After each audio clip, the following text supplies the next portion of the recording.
Bonjour YouTube, j'espère que vous allez bien. Petite vidéo bonus pour ce midi, petite vidéo commentée d'une partie que j'ai enregistrée hier soir en exclu, juste pour vous, et par-dessus laquelle on va repasser, histoire de voir un peu les différents choix. Premier point, c'est que normalement, il devrait toujours y avoir à partir de maintenant l'anomalie en cours. C'est quelque chose qu'on m'a beaucoup demandé dans les commentaires d'afficher en bas à gauche. Simplement parce qu'il y a un viewer qui a développé un plugin pour Hearthstone Deck Tracker qui nous permet en tant que streamer d'avoir automatiquement l'anomalie qui s'affiche dès que le jeu détecte en fait l'anomalie en cours. Donc à moins que j'oublie de mettre le tracker, en théorie, on l'aura. Anomalie que j'aime pas mal, Money Match, on commence avec 10 gold. C'est une anomalie intéressante parce que c'est pas forcément celle où j'ai les meilleurs résultats, parce que ça peut aller très vite. Faut vraiment faire très attention dans cette anomalie. Et alors on va faire un début. On va faire un début avec de l'écho. Bon, la liche, c'est un excellent héros pour cette anomalie, parce que le fait de pouvoir faire une action pour un gold, ça aide énormément. Et là, on va directement avoir un start avec beaucoup d'écho, sachant qu'avec la liche, je peux me permettre d'avoir de l'écho comme ça, puisque bah, il y a mon pouvoir qui m'aide grandement. On va le voir, avec ces deux achats, je vais quand même réussir à faire un taille, tout simplement parce que mon adversaire, qui lui n'a pas mon pouvoir, bah, il a pu faire qu'un seul achat, et du coup, c'est beaucoup mieux. Euh, Derrière, bah, on continue, hein, et on va le voir à nouveau ce tour-ci. Ça se met très bien d'avoir un pouvoir pour un gold. Parce que ça va me permettre de level up, faire un achat, faire un pouvoir. On va à nouveau viser de faire de... En fait, les créatures, entre guillemets, tempo qui sont présentes ici sont pas très fortes, parce que j'ai pas de dragon, et j'ai pas encore joué d'élémentaire, donc ça ferait une 1-6. Donc à nouveau, je vais partir sur de l'écho. C'est un peu greedy, mais en même temps, il n'y avait pas beaucoup plus convaincant là-dedans. C'est pas dit qu'on perde forcément de beaucoup ce combat, ni qu'on le perd tout court d'ailleurs.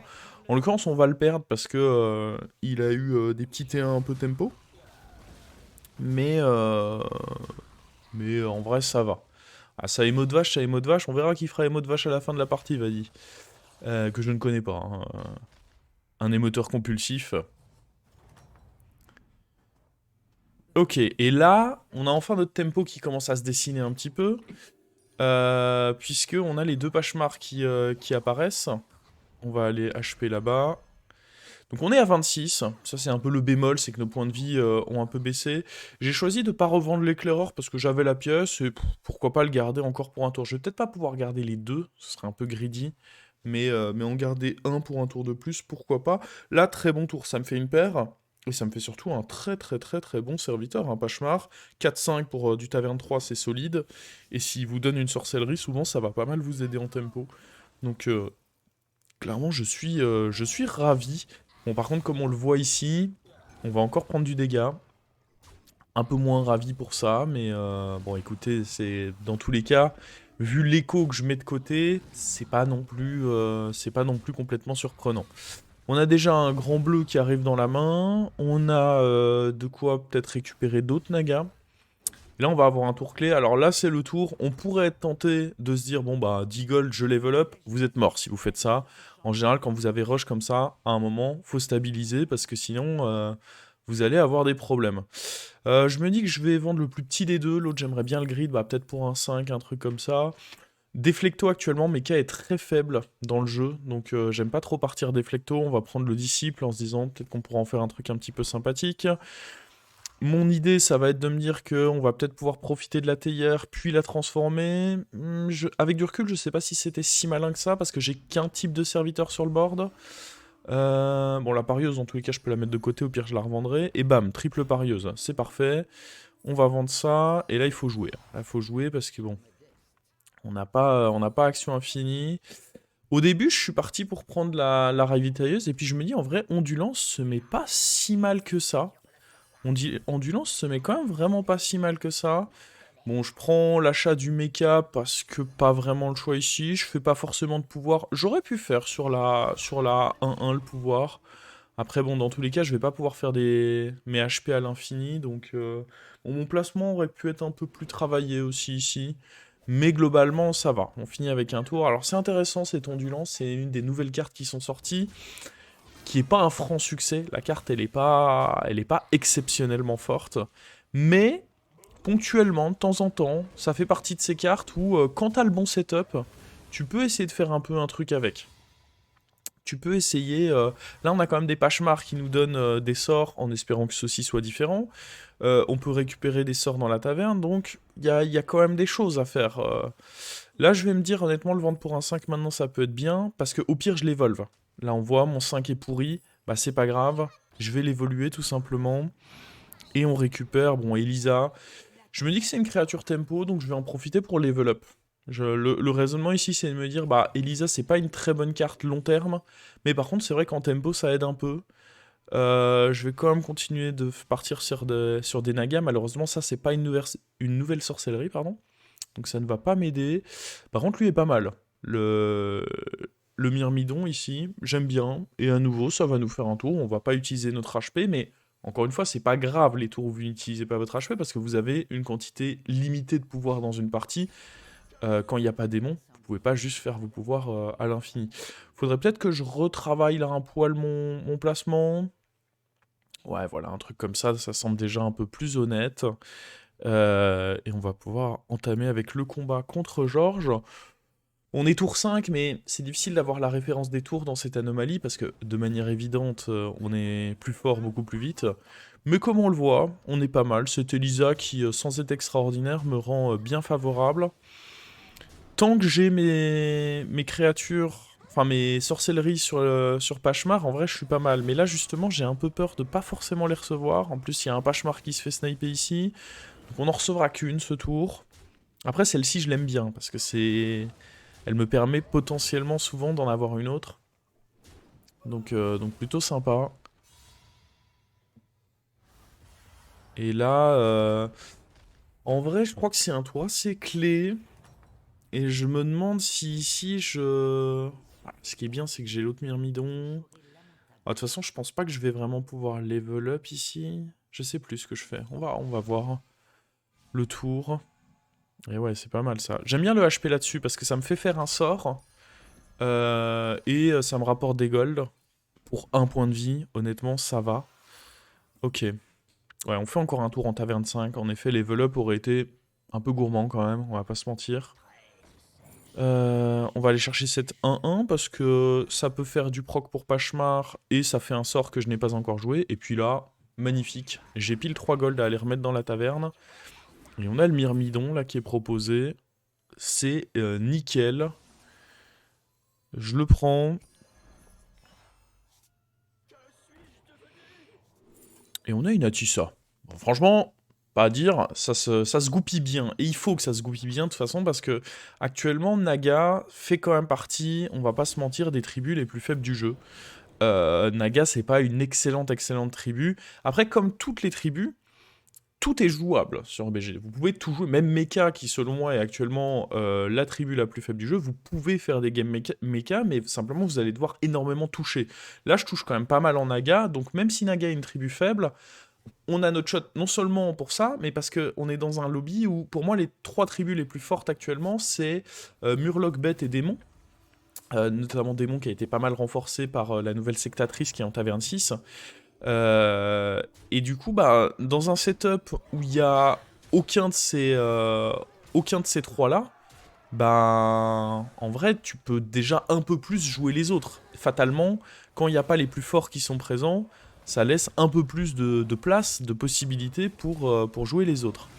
Bon, là en plus, il y a un truc incroyable, c'est qu'on va gagner notre fight. On était quand même largement, enfin largement, c'était pas non plus, on n'est pas en train de mettre un 5%, mais on gagne un petit défavorable, ça fait toujours plaisir. On crache pas dessus.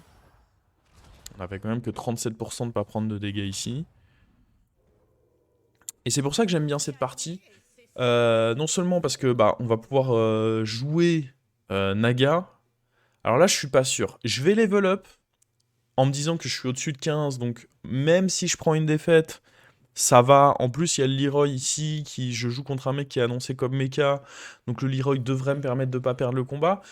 Mais en vrai, on pourrait aussi considérer que c'est greedy. La raison pour laquelle je level up, c'est Orgozoa. Parce que Orgozoa est très fort avec Ondulance. Orgozoa est très fort avec Ondulance parce que ça vous fait directement 2 sorts différents. On peut les récupérer sur Pachemar ou bien les récupérer directement dans la taverne en faisant le up 6. Mais d'un autre côté, c'est vrai qu'en 5, Je pouvais chercher mon triple sur Pachemar, je pouvais chercher des sorcelleries à jouer ce tour de manière à faire des boosts à travers Atissa et Ondulance, qui est donc le nouveau Naga de Taverne 5. Je pouvais chercher la paire sur le Naga de Taverne 5, je pouvais chercher Dracari. Ondulance est un effet de fin de tour, donc ça synergise avec Dracari. Donc il y avait quand même des possibilités, donc un peu hésitation ici. Je pense le up 6 se met bien. Il y avait aussi des arguments pour rester 5, c'est un peu ce genre de tour où c'est pas évident de savoir exactement ce qu'il fallait faire. Mais là, bon, l'adversaire est très faible, heureusement pour nous, donc il va pas y avoir, de problème à avoir joué comme ceci. C'est toujours pareil, hein, si on peut récupérer ici nos petites sorcelleries, ça me rend heureux. Hop là, on en récupère au moins 2. Et vous voyez là directement, le fait d'avoir l'effet d'Orgozoa, ça va me faire un boost de plus grâce à ce Pachemar. Et ça, c'est vraiment très très bon. Bon, malheureusement, notre Naga dans lequel on a mis des petits crabes là, il meurt pas trop. Du coup, ça nous fait pas de sorcellerie bonus. Et là, bon, l'objectif, ça va être de rester au-dessus de la limite de 15, de toute façon, tant qu'on n'est pas top 4. C'est parfait, il y a un Pachemar. Le fait de le HP me laisse pile en dessous de la limite. Enfin, au-dessus, plutôt, du coup. On est à 16. Bon, là, par contre, ce qu'on touche n'est pas vraiment utile. Je vais prendre de l'M de surprise parce qu'on est dans un lobby où il n'y aura aucune utilité à jouer Zap. Et on va roll un peu, hein. Je vais commencer par prendre ça. Non, je pense que je vais commencer par faire ça. Maracas Terre-Mer. En fait, je vais plutôt prendre Terre-Mer parce que ça me fait... En fait, si je fais un sort sur Maracas, le truc, c'est que ça reproduit un sort que, du coup, j'aurais déjà fait.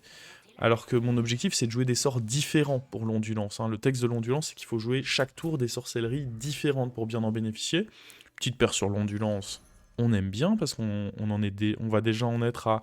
On a fait ce tour le triple, on a les deux qui sont en main, on a fait celui d'Orgozoa, on a fait celui qui... Donc on en a fait 5 déjà de sorcellerie ce tour, donc pas mal du tout. On remet ça là-dessus, on met ça là, on pose l'ondulance, et donc l'ondulance va donner 5 fois plus 5 plus 5, puisqu'on a 5 autres nagas pour chaque ondulance, donc ça fait quand même plus 50-50 de stats pour les deux ici. Pas dégueu, j'ai envie de dire. Et puis le Leroy qui est là pour start.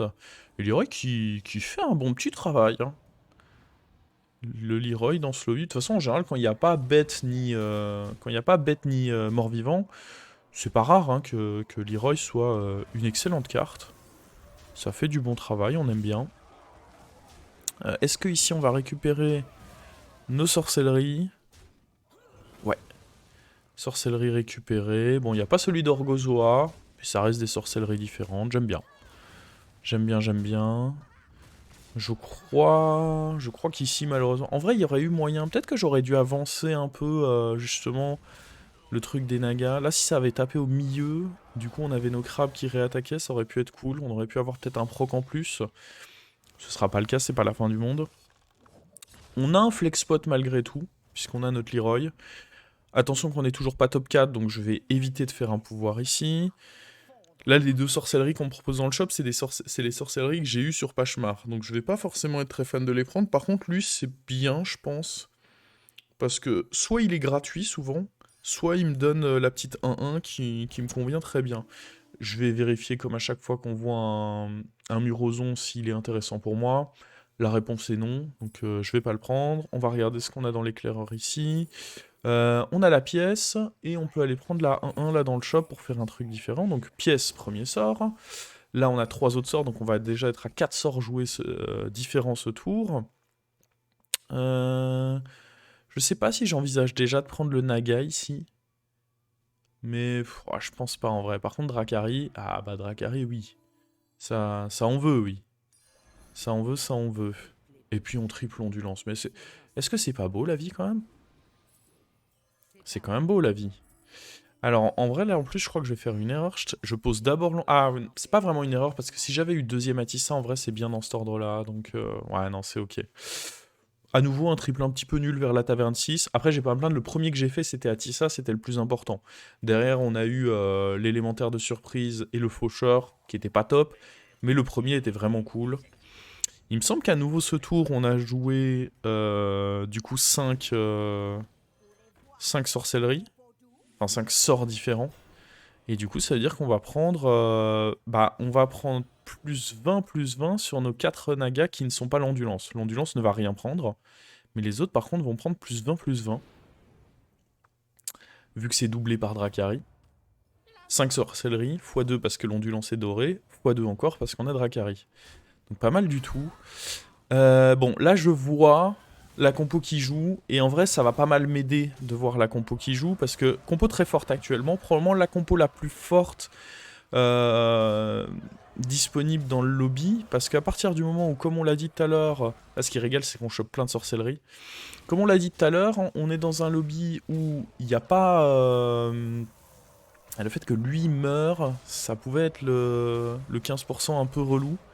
Au final, on va s'en sortir avec le taille. Bon, après, faut dire, on était favorable. Mais ouais, avec, ça fait partie des très bonnes compos. Phalange plus des Titus et de quoi les faire respawn. C'est très très fort. Donc lui, il va falloir faire attention à cet adversaire. Alors, on a à nouveau un Briekai, mais je me dis qu'honnêtement, j'ai déjà des shields sur mes plus gros serviteurs. Je vais préférer prendre de l'écho parce que ça fait un sort nouveau du coup pour ce tour. Et de l'écho, tout simplement. Là, je peux HP. Je vais pas faire bien attention, mais en réalité, là, on est en top 4, donc il n'y a plus la limite de dégâts. Donc j'aurais pu HP cette créature, et je crois que je vais m'en rendre compte juste après.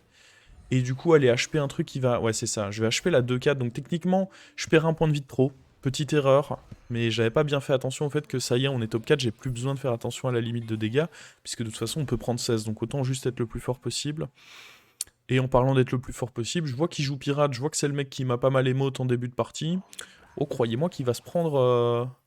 Croyez-moi qu'il va se prendre son petit naga. Hein. Ah oui, oui, oui. Je vais garder cette pièce pour le prochain tour, parce que je pense qu'on est fort, donc ça me semble pas aberrant d'estimer qu'il y aura un prochain tour. Et comme ça, on aura déjà une pièce à jouer pour notre ondulance. Du coup, ici, il va y avoir évidemment un shield sur Myrmidon. Il va y avoir évidemment un shield permanent. Et puis là, il faut que je pose ma Vandale de manière à pouvoir jouer mes 3 sorcelleries, de manière à ce qu'elle ait ces 3 adaptes. Provocation contre pirate, j'hésite un peu où je la mets. J'ai pas forcément envie de la mettre sur un petit serviteur, donc ouais, je pense que la mettre là-bas, c'est pas mal. Ou là-dessus, j'hésite un peu entre les deux, mais je veux pas le mettre sur... Contre Mecha, je l'avais mis sur Dracari, parce que souvent c'est un bouclier divin qui va taper. Contre pirate, je me dis, bah c'est pas ça va pas forcément être un bouclier divin. Donc je vais plutôt jouer comme ceci. Et là, on voit Monsieur Emote qui va se faire rattraper. Hop là. Salut Monsieur Emote, comment ça va?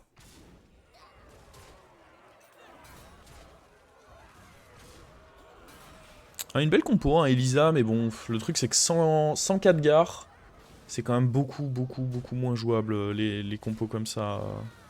C'est beaucoup, beaucoup moins fort.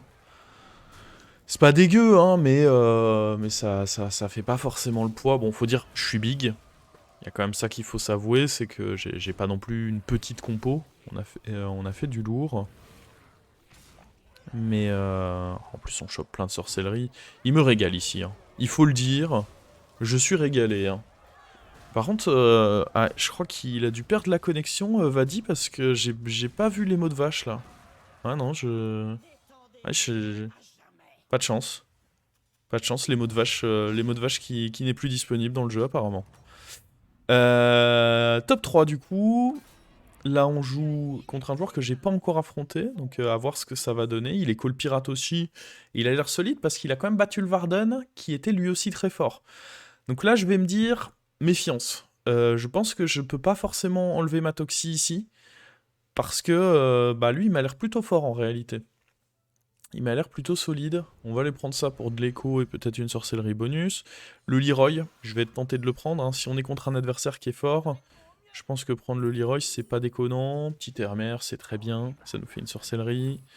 Ça, je prends. En vrai, j'aurais pu m'en passer parce que j'avais déjà une pièce. J'aurais pu ne pas prendre. Je vais check, comme d'habitude, pour le Muroson. Il n'y avait rien. Les taunts, c'est pas mal. Ça fait un sort différent. Et puis, ça permet de mettre des provocations. Contre un mec qui joue pirate, Ça peut éventuellement jouer autour de cleave, donc c'est cool. Alors, on va mettre ce boost là, ce boost là. Ouais. On lâche un petit peu tous nos boosts ici. Et ensuite, bah, on réfléchit un peu placement. Comment ça se goupille? Je pense que je peux pièce et acheter la 1-2 et la garder en main, en me disant que de toute façon, la jouer, vu que ça fait pas des sorts différents, ça va pas énormément m'aider. Ouais, je prends ça. On met le taunt sur Leroy. Et je pense que ça peut être pas mal de mettre un taunt peut-être sur la Toxie.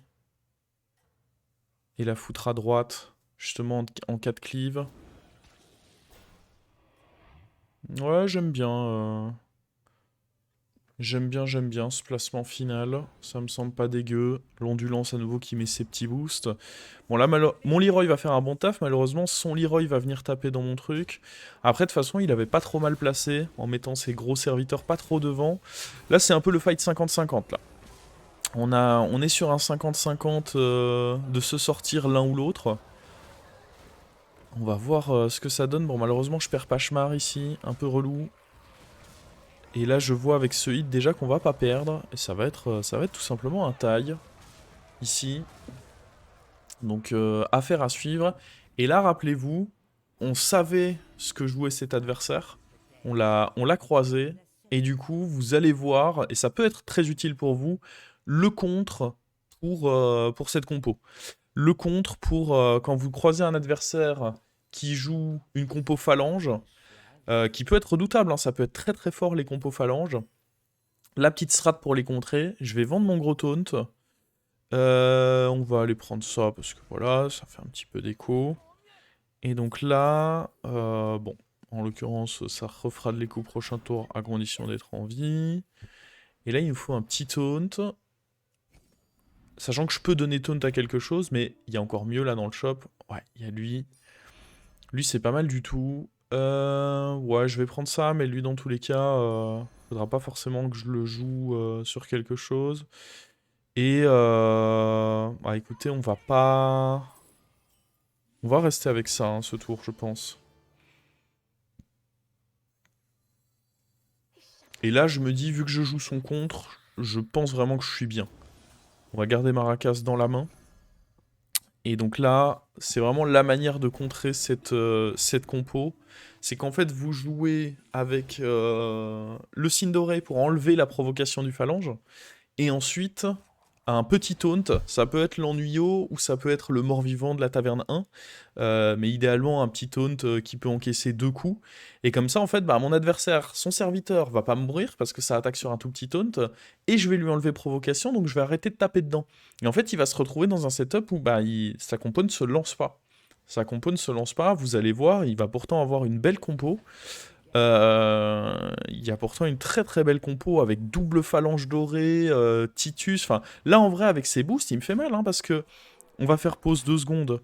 Mais on voit ici double phalange dorée avec un Titus doré plus un Titus normal sur un cleave, un Phazel et le sorcieron, ce qui n'est pas le plus impressionnant des trois, mais qui peut quand même faire du dégât s'il tape dans un serviteur qui me plaît pas trop. Bah, croyez-moi que sans la combinaison là, ça fait mal. Parce que Phalange Dorée, c'est 14-14 de stats. Il y en a deux, donc ça fait 28-28. Et l'effet est activé du coup 4 fois. Donc le mec prend plus de 100 de stats, mais pas sur n'importe quoi, sur un cleave, un Phazel et ceci. Donc là, croyez-moi que c'est très pénible hein, quand ça se déclenche. Je sais pas si on aurait forcément perdu, mais ce qui est sûr, c'est qu'on n'aurait pas été aussi favorable. Alors que là, bah, malheureusement pour lui, il se retrouve dans un setup où bah, tous ses serviteurs vont se retrouver à mourir avant même que... alors là, on tape dans Phalange, mais il y a plus grand-chose, quoi. On a tué un des Titus, on a... on l'a counter, on peut le dire. Et donc ça, c'est vraiment la strat. Hein. Je me le suis pris une fois. Je jouais moi-même une compo Phalange et il y a un adversaire qui m'avait taqué une fois qui s'est dit « Vas-y, je vais lui faire ça ». Et j'étais en mode « Ah ouais, pas cool ». Et donc ouais, c'est à reproduire clairement si vous tombez contre des adversaires comme ça. Puis là, on a à nouveau la finale contre le joueur de pirate contre qui on avait eu un 50-50. Honnêtement, ça va pas être simple. Hein. Parce que, à nouveau, Si on devait faire une tier list, si je parle de tier list, c'est parce qu'il y a un joueur, celui qui a gagné les derniers Lobby Legends, Jif, qui en a justement posté une sur sa chaîne YouTube, où il parle un peu de quelles sont les meilleures tribus du jeu actuellement. Alors attention, meilleures tribus, ça veut pas dire par exemple il met Dragon dans les pires tribus du jeu. Pourtant, vous me voyez souvent faire des top 1 avec Kalégos. Ça ne veut pas dire que vous pouvez pas faire de top 1 avec les mauvaises tribus, mais ça veut dire que les mauvaises tribus, faut pas forcément les forcer parce qu'il faut très très bien toucher. Proportionnellement à une bonne tribu, par exemple Bête ou Murloc, même avec une compo entre guillemets moyenne de Bête ou Murloc, il y a tellement de bonnes cartes que vous allez souvent vous en sortir avec un top 3. Alors que pour réussir à faire top 3 en Naga, en Uran, en Dragon, faut vraiment faire des sorties très très très solides. Et c'est ça qui fait que les compos sont un peu considérés comme plus faibles. Bon, malheureusement, ce tour, vu qu'on avait un peu tout donné pour contrer le tour d'avant le joueur de Phalange, ce tour, on n'est pas forcément équipé pour contrer ce joueur-ci parce que on a récupéré une Toxie, mais on n'a pas récupéré de Leroy. Donc, sachant qu'il n'y a pas de Murgoul dans le lobby, pas facile. Pas facile, pas facile. Faut essayer de se dire, la dernière fois il avait un Leroy, comment est-ce qu'on peut jouer un peu le coup, etc. Je revois un peu son board, hein, histoire de voir un peu comment je pourrais jouer ça. Et je vais choisir de mettre les deux tones sur mes plus petits serviteurs, de toute façon. Ouais, on va mettre ça là, et l'autre pareil sur le plus petit. Les mettre à droite et ouais, jouer comme ceci. Hein. J'ai pas, à nouveau, j'ai très peu d'infos. Je sais juste qu'il a dû beaucoup grossir. Et en fait, il a été malin, c'est qu'il a enlevé le Bran de phalange, enfin le taunt de phalange et il en a mis un sur Bran. Du coup, la Matoxie, elle touche malheureusement rien d'intéressant. Alors certes, on a contré son Leroy, mais derrière le truc, c'est que ces Tétis, ils ont trop grossi. Tétis, c'est même phalange. Hein. Là où il était malin, c'est d'enlever son taunt sur son gros serviteur en prévoyant que moi j'allais justement réagir en fonction. Et ça, très très très malin de sa part. Parce qu'à partir du moment où ma Toxie est pas allée dans ce qu'il fallait, ouais, j'avais de grandes chances de perdre ici. Et du coup, ouais, on voit, hein, forcément des cartes tech. Souvent, une compo, il va y avoir les 4-5 créas que vous avez fait grossir en stade du centre de la compo. Et puis 2 à 3 cartes tech en fonction de l'adversaire. Et le problème, c'est que quand vous êtes 3, les cartes tech qui vont contrer le troisième vont pas forcément être les mêmes pour contrer celui en finale, ce qui peut vous amener du coup à perdre. Et ce qui fait qu'ici, malheureusement, j'aurai pas mon top 1. Mais ça reste un très beau top 2, surtout avec Naga. Donc pas déçu. Et puis ouais, c'est vrai que Pirate, en termes de tier list, reste quand même... c'est pas aussi fort que Murloc, Bête, Démon ou les compos phalanges. Mais quand tu touches très bien en pirate, bah oui, là, le mec avait quand même Bran doré, Tétis normal. Ouais, ça fait des belles compos, hein, y a pas de doute. Y a pas de doute, y a pas de doute. Bon, bah j'espère que vous aurez aimé cette petite vidéo. On aura pu, comme ça, mettre un peu en avant la nouvelle compo Naga. C'est quand même assez rare parce que, comme on l'a dit, c'est pas une des compos les plus fortes du jeu. Comment contrer les compos phalanges. Et puis surtout dans cette anomalie, le fait qu'il ait besoin de jouer vite, mais attention au level up, pas faire le level up de trop. Quand vous êtes la Liche, vous pouvez level up un peu plus vite. Avec un autre héros, parfois vous devez vous arrêter en taverne 3 un tour de plus, faire ce genre de choses de manière à pas vous faire descendre trop vite. Voilà, ce sera tout pour cette fois. Il y aura sûrement également une vidéo bonus demain midi. Et je vous dis ciao ciao YouTube.